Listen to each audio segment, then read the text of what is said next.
Hello, my name is Kenneth Fung, and I would like to take this opportunity to explain to you a little bit about the acceptance and commitment therapy model. In this model, there are 6 core processes, and they help us to increase our psychological flexibility so that we can face our challenges. And in this short video, I'll touch on each of the 6 of them, and I will introduce to you a set of hand gestures. I would invite all of you to follow along so that you're able to experience for yourself what this ACT model is about. So to begin, we can just kind of notice that indeed life is challenging. We often encounter a lot of life challenges, and we can experience all kinds of challenging thoughts and feelings.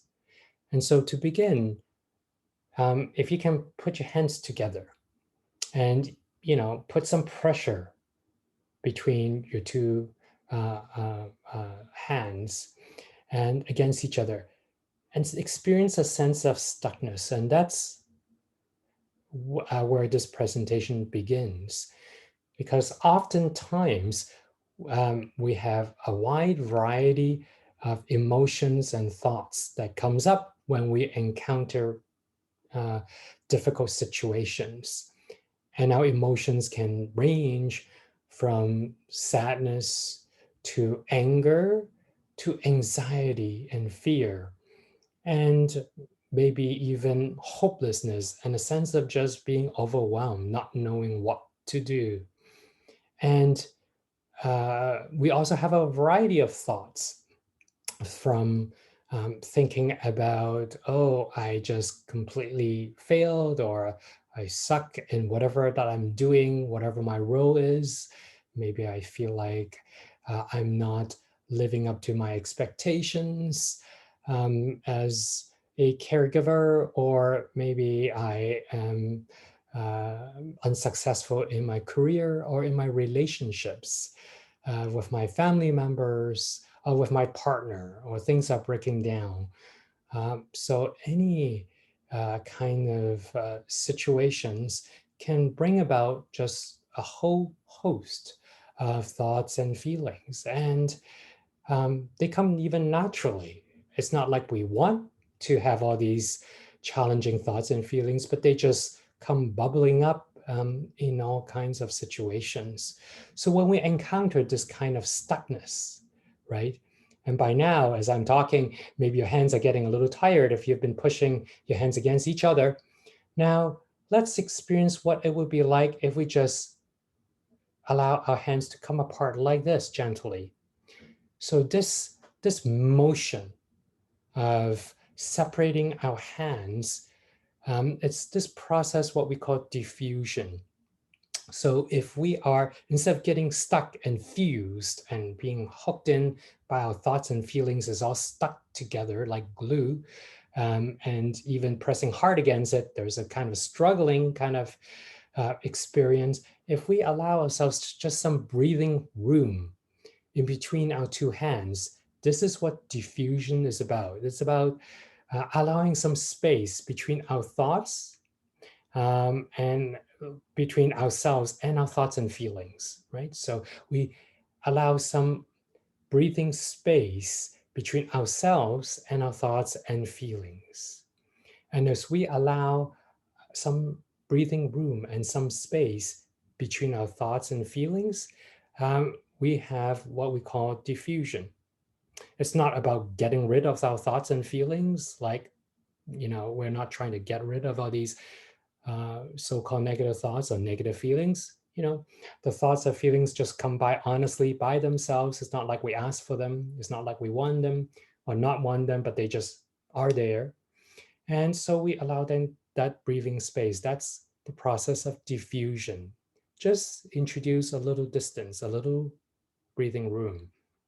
And with that, we can also be doing this, which is a pivot. So when we are pivoting, Again, we are not getting rid of anything. We're not getting rid of our thoughts or feelings. We're not getting rid of our hands, that's for sure. So as you're pivoting with your hands, just experience what's happening here. It's a kind of openness, allowing, and acceptance. So this is where the name acceptance comes from. It's about accepting or allowing the thoughts and feelings to be here instead of fighting against it, ignoring it, denying it, avoiding it, or trying to do anything to it or struggle along with it. Instead, just kind of acknowledging and facing and allowing space that, yes, I can be honest with myself and say, hey, I have these challenging thoughts and feelings. It's here. That's the acceptance piece of facing up to the thoughts and feelings. It's actually quite a brave gesture, an open gesture. So, opening up to the thoughts and feelings, to really being able to be in touch with the here and now. And that brings us to the next one, which is this gesture. So, if we open up and allow ourselves to be in contact with the present moment, not stuck somewhere in the past, because our thoughts will bring us there. Used to be good, or I shouldn't have done that. I regret so much. There's so much regret and hurt and trauma that I've experienced. And your thoughts and stories will take you back there. Or worrying about what's to come, what's going to be happening to my child, or what's going to be happening to my partner in my relationship, what's going to be happening to my parents, what's going to be happening to myself, to my health, to my future. So as we look towards that, we are so often living in the past or the future. We often are losing touch with the present moment. And sometimes, of course, we think back to way long ago to the childhood experience, or just a couple of years ago, maybe before we got that job, maybe before our child was born. So sometimes our thoughts would take us back there, or to the far future, or next year, 5 years, 10 years. And it can even be like, if your mind is wandering, like, what was I doing before watching this video? Or what do I need to do when I finish watching this video? Or should I fast forward to the next piece? So instead, just allow us to be in contact with the center, find that center, and allow ourselves to be grounded to what's happening right here, right now, in this very moment, feeling your hands touch in the center. And with that, if we just slightly shift our hands to a fist and a cup like this, and we can ask ourselves, in this situation, when there's a fist and a kind of a cupping hand, which one are we really? Are we the fist? Are we the cup? So are we for instance, a coffee cup or a rice bowl where we are containing coffee or rice or whatever we contain, let's say, a coffee cup and it's containing coffee. Are we the coffee or are we the cup that contains it? We actually are the cup that contains it, because yesterday you might have had terrible coffee, but maybe that's gone now. Today you're ready to brew fresh coffee. So that's what we can remind ourselves. Sometimes we experience lots of difficult challenges and trauma, and we feel like that our experiences define us, shape who we are, change who we are forever because of that trauma, and or our stories, our childhood, what we've been through, all those experiences. Oftentimes we convince ourselves, well, that shapes who we are and we are bound by these stories. But we don't have to be. When we get into contact with that sense of self, we're really the cup. So whatever that is in the past, those are just what we experience, previous chapters of our lives. It doesn't have to define who we are. We don't have to be labeled. So we don't have to be defined by our labels, by our stories, by our so-called personality traits that we have been labeled with, whether we label ourselves or other people label us, or even stigmatizing terms that we are encountering. So, because sometimes we label ourselves, am I a lazy person? Am I a failed parent? Or am I a failed son or daughter? Or I'm not good at this or that.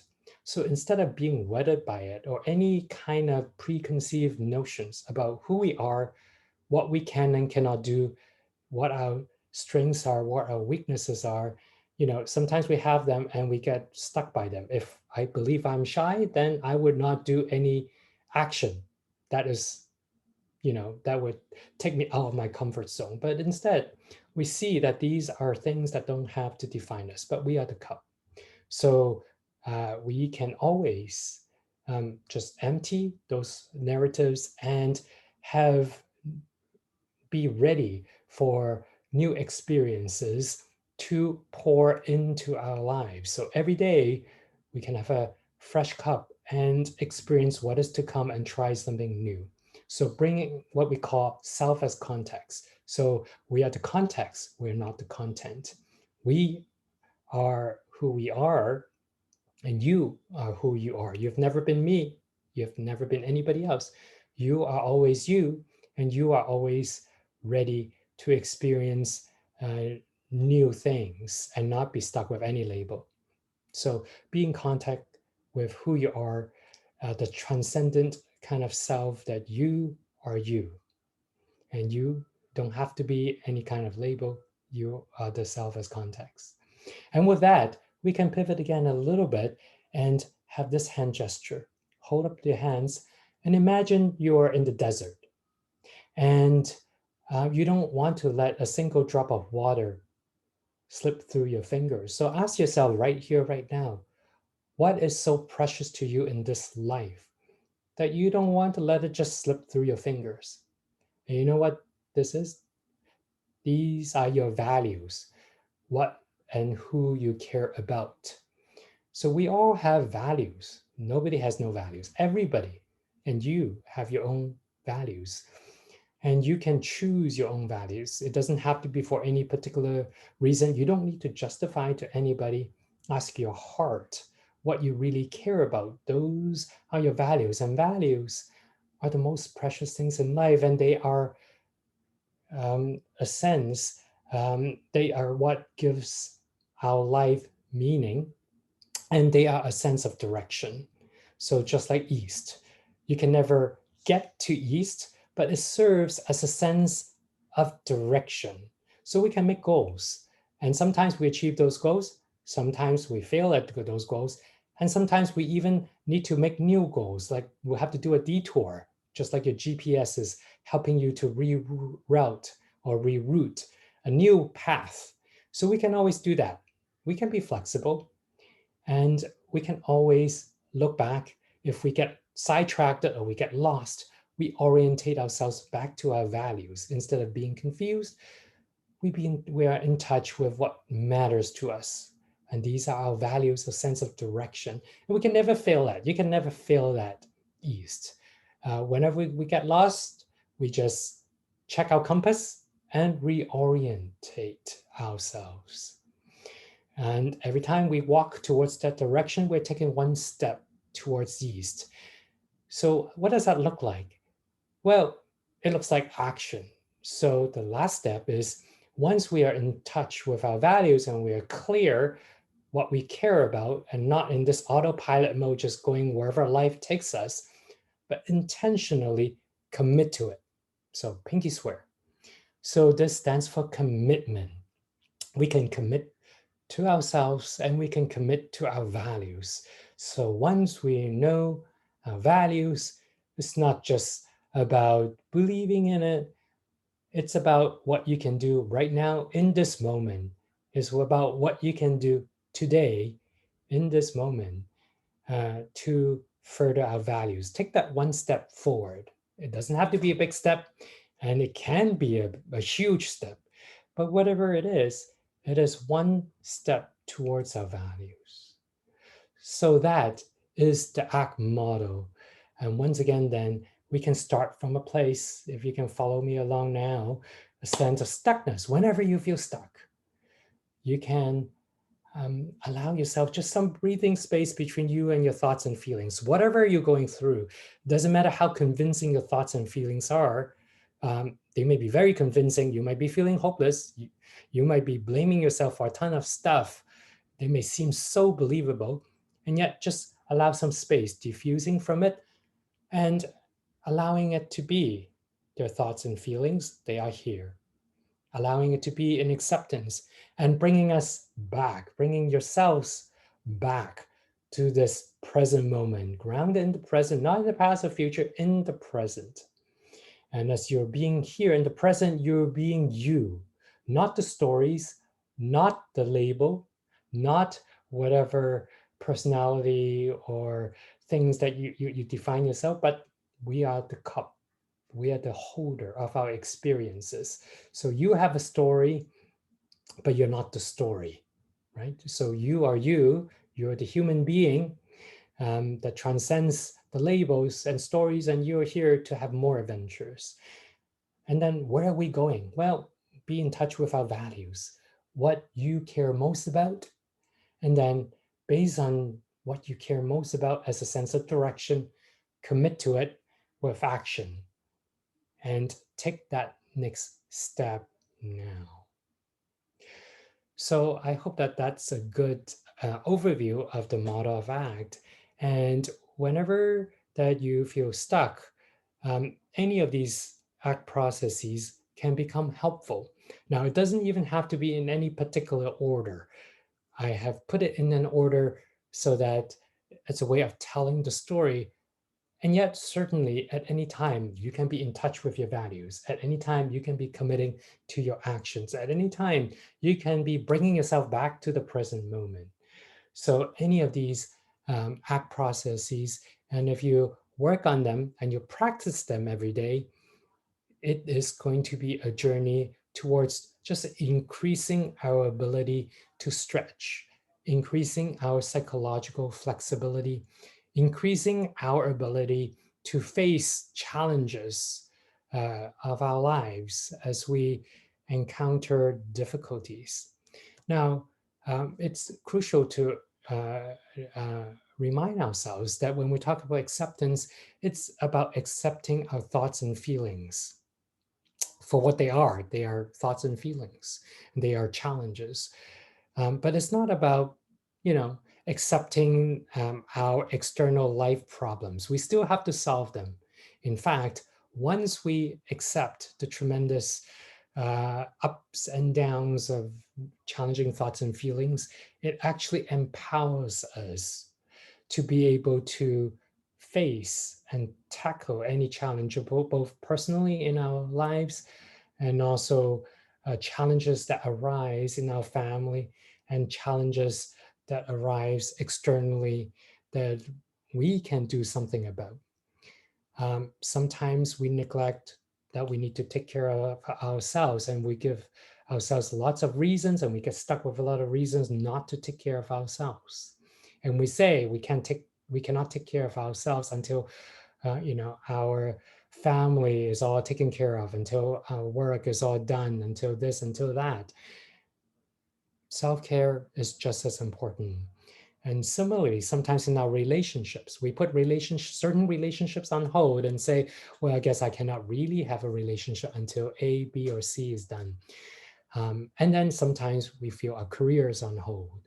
So, and then there are other times there are social justice issues, things in the society that's happening that we kind of have closed our eyes to because we feel like it's beyond our control. So those are the things that we do not need to accept in our lives. Instead, we are kind of accepting these difficult thoughts and feelings that they become barriers to our action. So in making space for these barriers, we can be empowered to become more flexible, be guided by our values, and be committed to them through our actions. So I hope that this ACT model can continue to be with you in your journey of life. Thank you.